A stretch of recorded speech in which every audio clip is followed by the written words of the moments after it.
Hi there, this is Lee McQueen, and I'm just checking in with people to see if they still believe Hillary Clinton when she says that she does not support the Trans-Pacific Partnership.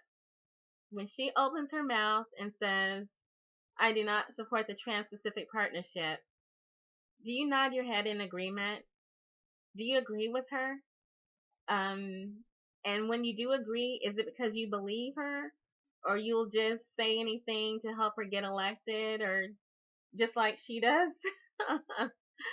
The reason why I'm asking is that Terry McAuliffe, who is a close, longtime personal friend, he gets money for her, so that makes him her friend.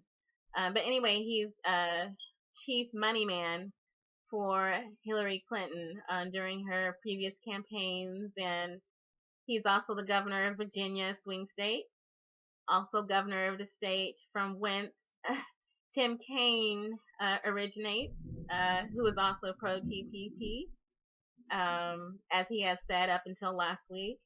But anyway, Terry McAuliffe was giving an interview to Politico, and he accidentally made an unenforced error or something.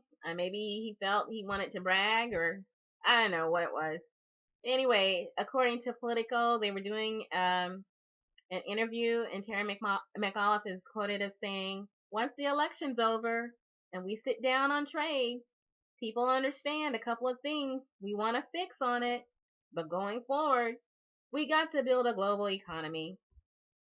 And so the interview went further, and he was asked to clarify his statements. McAuliffe says, yes, listen, she was in support of it. There were specific things in it she wants fixed. So, he could have just said, no, she's against it, but he didn't say that. He said she wants to fix it. And so I think that's important to really think about. Hillary Clinton has said recently, under goading from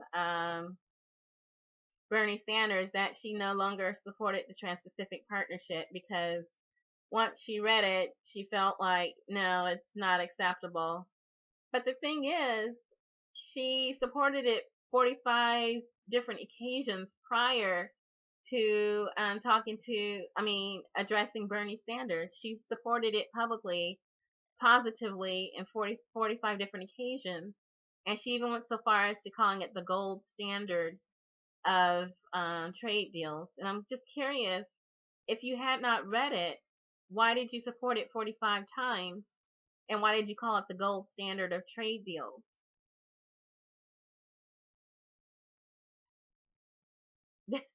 I'll probably never get an answer, but let's carry on. Um, well, the thing is, she did support it, and not only did she support it, she was the architect and participant in its creation. So we know this because there are emails in existence that reveal this, that she was involved in the creation of Trans-Pacific Partnership, and that there are likely other items of agenda notice that we need to find out about from her emails. However, Barack Obama took the extra step of suppressing her emails in response to Freedom of Information Act requests. Barack Obama issued a court order to suppress her State Department emails surrounding the Trans-Pacific Partnership. What are they hiding? What is our transparent administration, our transparent president, and his former Secretary of State, what are they hiding? If there's nothing to see, nothing to be worried about, why did it take a court order for you to hide it from us? Those Hillary Clinton's emails surrounding Trans-Pacific Partnership will not be released to the public until after the election, November 31st, 2016. If there's nothing to see, then show us so we can see that there's nothing to see. If it's nothing, if it's silly, show it to us. Let's see your emails. Otherwise, we're just going to have to assume that Hillary Clinton is lying again. And the fact that she surrounded herself with pro-Trans-Pacific Partnership people on her team, Tim McCain, Terry McAuliffe. Surely Bill Clinton is pro-TPP.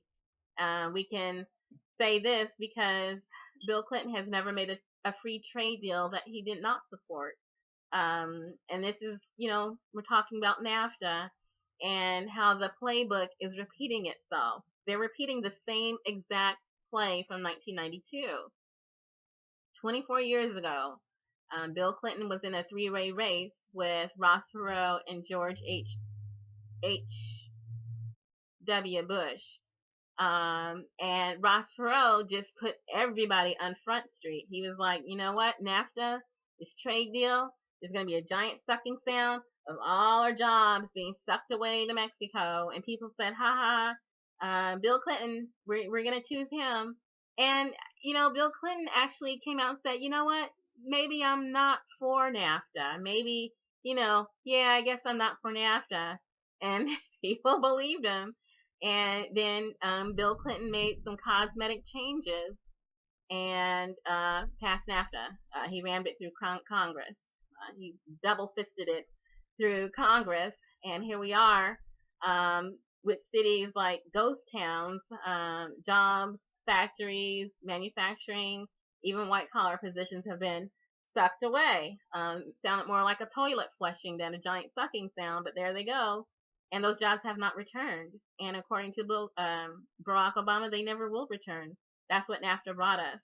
And if that's what NAFTA brought us, what do people think that Trans-Pacific Partnership is going to bring us? Worse, much worse. It's an extinction level event free trade deal. That's not even just about free trade. It's also about the largest, overreaching, sinister, megalomaniac, oligarchic power grab by mega international corporations that's ever been created. Read the fine print. Please, everyone, educate yourself about what the Trans-Pacific Partnership is, and really consider the fact that our current Democratic president, Barack Obama, is the one who's slithering around trying to get this trade deal passed in the lame duck session when no one is accountable for it. He will not be accountable because he's leaving office. Hillary Clinton will not be accountable because she has not yet taken office yet.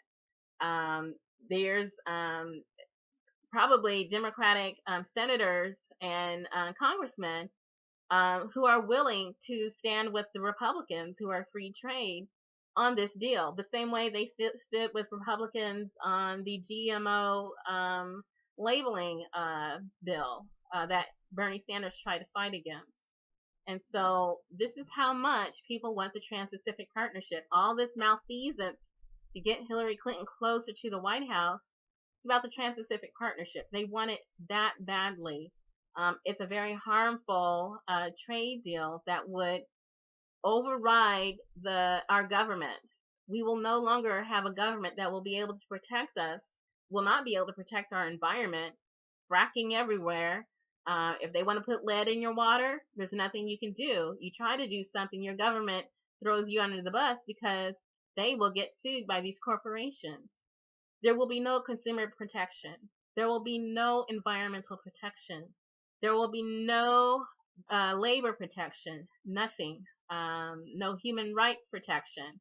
I talked about Honduras, where they're trying to protect their environment from corporations who want to build and develop, and people are being murdered down in Honduras.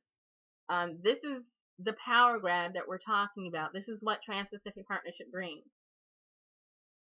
And for those of you who are just willing to ignore that, you can't ignore it. You can't. It's even worse than what NAFTA brought us. Everyone was so charmed by Bill Clinton back in '92, even though there was a voice of warning in the form of Ross Perot that everyone dismissed as being crazy.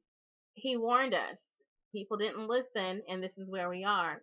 Bernie Sanders has warned us about Trans-Pacific Partnership, and here we are. The Clintons are yet again playing games with this trade deal, and people are saying, "Yay, a woman is going to the White House."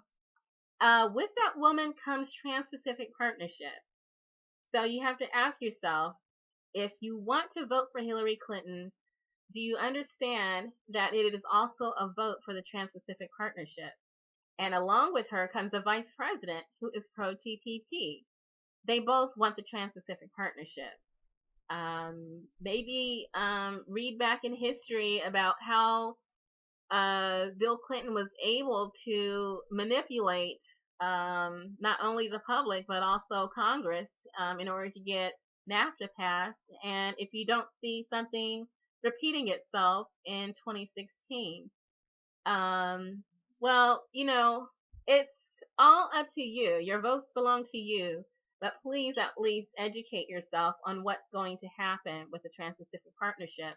The fact that Terry McAuliffe just came out and said, like, yeah, she just wants to fix it.